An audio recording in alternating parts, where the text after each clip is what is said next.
우리가 불교를 믿고 부처님의 가르침을 배우죠. 부처님의 불교와 부처님의 가르침으로 내가 무엇을 성취할 것인가, 다시 한번 생각해 보는 차원에서 제가 짧게 요약한 내용을 가지고 대화를 나눠보도록 할게요. 우리가 불교 부처님의 가르침으로 내가 무엇을 성취할 것인가. 첫째, 세속의 고민을 해결하고 행복을 얻고자 하는 것인가? 아니면 두 번째, 깨달음을 통하여 괴로움을 완전히 벗어나고자 하는가? 여러분들이 불교 신자로서 또는 부처님의 가르침을 배우는 목적이 무엇인지 좀 정확해야 된다고 저는 생각을 해요. 제가 여러분들과 이제 종종 면대면으로 대화를 해보거나 또 댓글이나 기타 등등을 통해서 대화를 해보면 앞뒤가 안 맞는 경우가 많아요. 즉, 저에게 질문을 할 때는 깨달음을 통하여 괴로움을 완전히 벗어나고자 하는 것 같은데, 원하는 답변은 세속에서의 고민을 해결하고 행복을 얻고자 하는 답변을 찾는 경우가 종종 있어요. 저에게 질문을 할 때는 깨달음에 대한 내용이에요.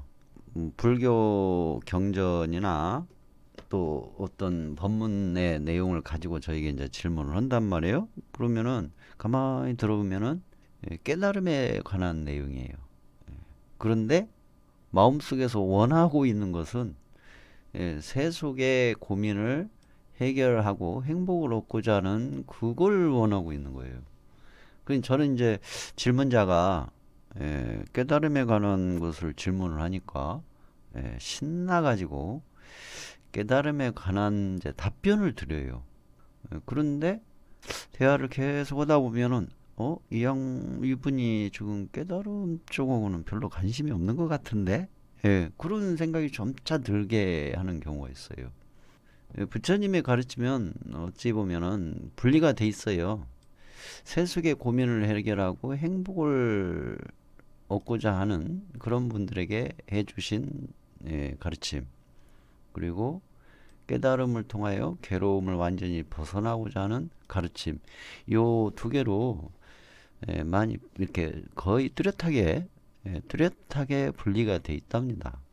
불교나 부처님의 가르침을 통해서 본인이 세속에서의 고민을 해결하고 행복을 만드는 방법을 원한다면 행복을 만드는 방법을 찾아야 됩니다.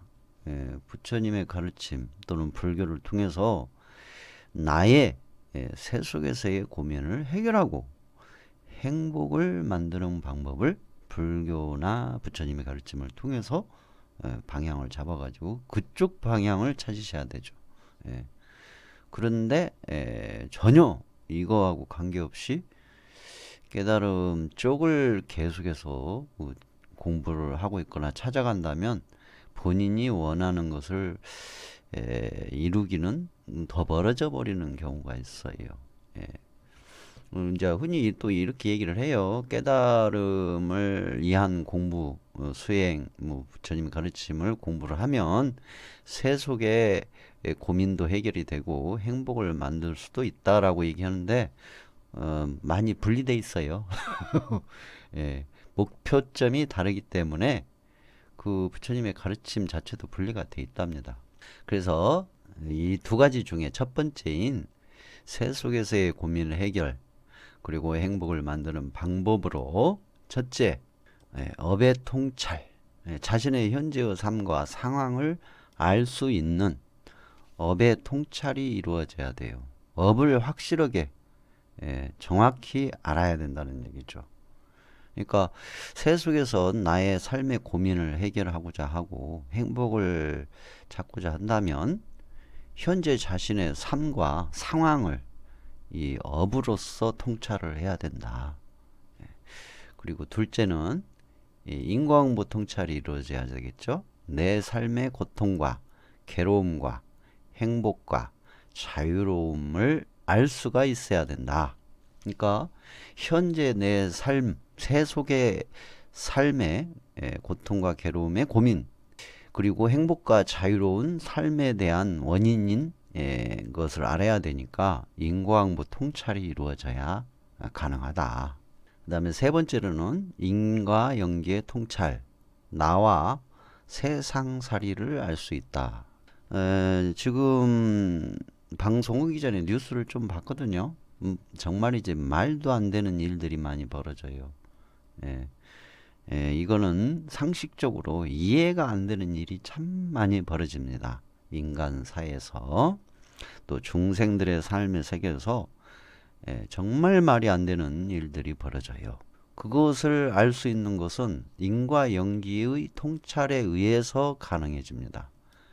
저는 어디까지나 불교 부처님의 가르침을 기준으로 해서 지금 말씀을 드리는 겁니다.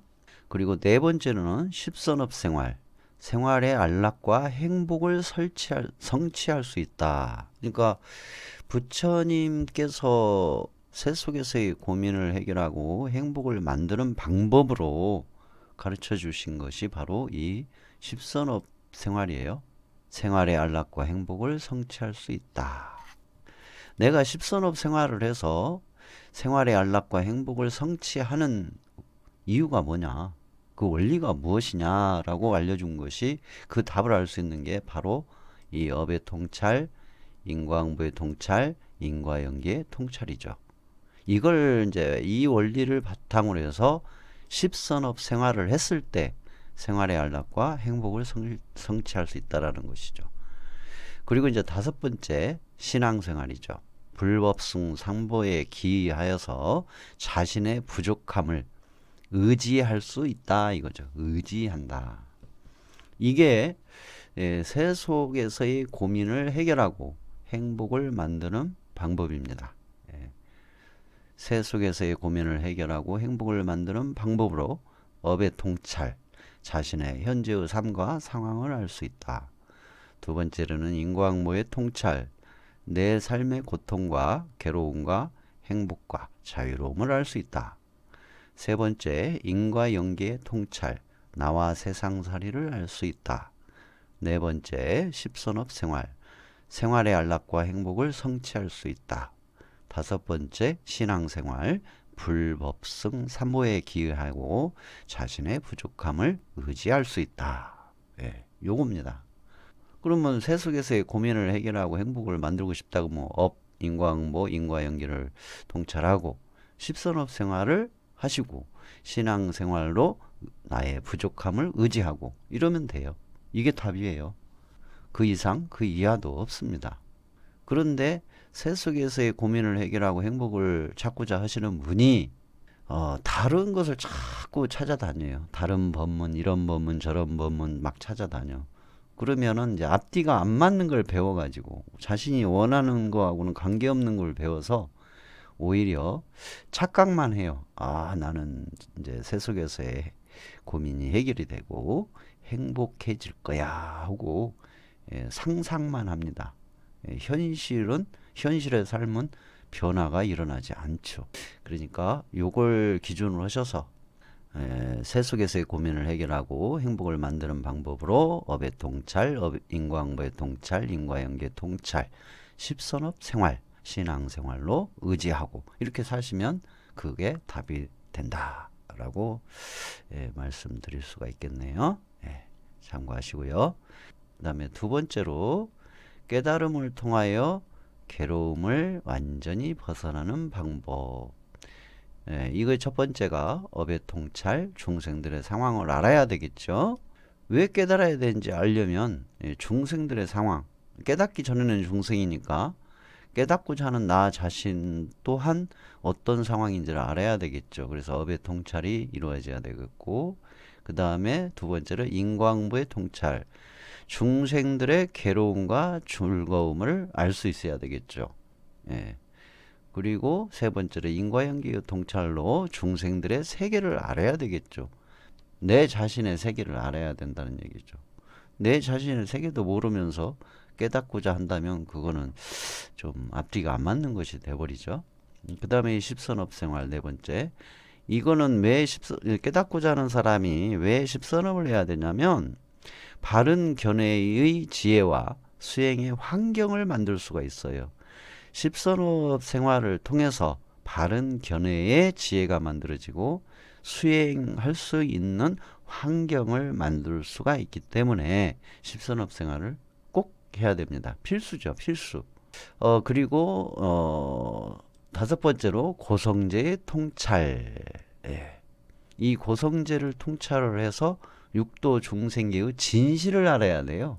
예, 육도 중생계의 진실. 육도 중생계의 진실을 아는 것이 고성제의 통찰입니다. 예.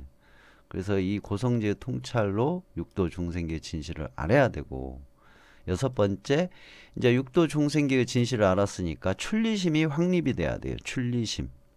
속세의 불완전한 행복을 떠난다. 예, 앞에서 말씀드렸던 십선업을 통해서 생활의 안락과 행복을 성취할 수 있다라고 했죠. 이거는 속세의 생활의 안락과 행복이라는 거거든요. 근데 이게 100% 안락한 생활과 행복한 삶을 살 수 없는 근본 구조로 돼 있어요. 속세의 세계라는 게. 그거를 이제 알아서 출리심이 확립이 되고 속세의 불완전한 행복을 떠난다. 그리고 일곱 번째, 불법과 스승께 기이한다. 자만에 빠지지 않고 수행 정진을 할 수 있다. 그 다음에 여덟 번째, 잘못됐네 순서가. 여덟 번째, 집성제의 통찰. 집성제의 통찰이 뒤에 나오죠. 고성제의 통찰이 앞에 있고, 그리고 출리심이 나오고, 그 다음에 불법과 스승님께 기이하는 게 나오고, 그 다음에 집성제의 통찰이 나오죠. 이 집성제의 통찰이 바로 수행이에요. 수행을 통해서 집성제를 이제 찾아가는 거죠. 그래서 집성제의 통찰로 육도 중생계의 근본 괴로움의 원인을 알 수 있다. 이제 집성제의 통찰로 육도 중생계의 근본 괴로움의 원인을 알았으니까 이제 그것에 바탕으로 해서 팔정도 실천 수행이 이루어지는 것이죠. 그래서 이 팔정도의 수행으로 근원적인 지혜가 발현되어 궁극의 자유와 행복을 성취할 수 있다. 근데 이제 사성제를 고성제, 집성제, 멸성제, 이제 도성제 해가지고 그렇게 하고 한 번에 가면 어떤 현상이 일어나냐면, 이론적으로만 가게 되면 어떤 현상이 일어나냐면, 이 고성제의 통찰과 집성제의 통찰을 동시에 이렇게 이론적으로 가잖아요. 그러면은 허무주의에 빠질 수가 많아요. 허무주의. 다 세상이 다 허망하고 다 필요 없고 허무주의. 거기다가 이제 허망함이 극에 달하면 어떤 현상이 나냐면 자살을 하거나 세상 사는 맛이 안 나가지고 무기력해지는 그런 경우가 종종 있답니다. 왜 그런 일이 벌어지냐? 이게 안 이루어졌기 때문에. 업에 대한 확실한 통찰이 이루어지고, 인과응보에 대한 확실한 통찰이 이루어지고, 인과연기에 대한 확실한 통찰이 이루어지고, 그 다음에 이 십선업 생활을 해야 되거든요. 십선업 생활이 바탕이 안 되면 머리만 있고 몸이 없는 수행이 돼버려요. 그래가지고 그렇게 허무주의에 빠지거나 또 사상적으로만 빠져버리거나, 이론적이죠. 이론적으로만 빠져버리거나 그렇게 해가지고 문제를 일으키게 됩니다. 그래서 실제 십선업 생활이 굉장히 중요한 역할을 해요. 그래서 팔정도 안에 그 십선업이 포함된 내용이 들어있어요. 그 다음에 이제 고성제 통찰이 이루어져야 이 육도 중생계의 진실을 알았을 때 허무주의에 빠지지 않는, 부작용 없는 수행이 이루어질 수가 있죠.